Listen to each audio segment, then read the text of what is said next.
आज हम बात करेंगे निप्पॉन लार्ज कैप फंड के डायरेक्ट वर्सेस रेगुलर प्लान के बारे में। दो डेट्स आपको यहाँ पर दिख रही है।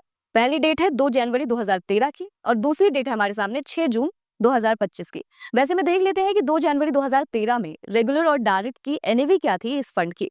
तो यहाँ पर रेगुलर की एनएवी थी 14.69 और डायरेक्ट की एनएवी थी 14.68। अब आ जाते हैं अभी के नियरेस्ट डेट पर, जो कि हमने ली है 6 जून 2025 की। यहाँ पर रेगुलर की एनएवी है 90.29 और डायरेक्ट की एनएवी है 100.62। अब इसको एक एग्जांपल से समझने की कोशिश करते हैं। मान लेते हैं कि एक व्यक्ति ने 1 लाख का इन्वेस्टमेंट किया था 2013 में। तो आज उनके इन्वेस्टमेंट की क्या वैल्यू होगी रेगुलर और डायरेक्ट प्लान में? रेगुलर प्लान में उनके इन्वेस्टमेंट की वैल्यू होगी अप्रॉक्स 6,13,000 की। वहीं डायरेक्ट प्लान में उनके इन्वेस्टमेंट की वैल्यू होगी अप्रॉक्स 6,84,000 की।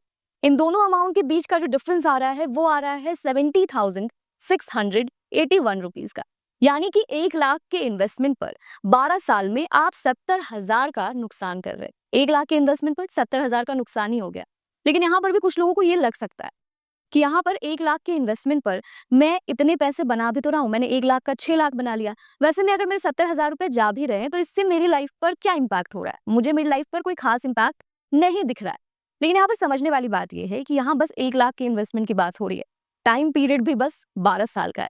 वैसे में आपने बस 1 लाख का इन्वेस्टमेंट तो किया नहीं होगा, आपने और भी कई इन्वेस्टमेंट्स किए होंगे।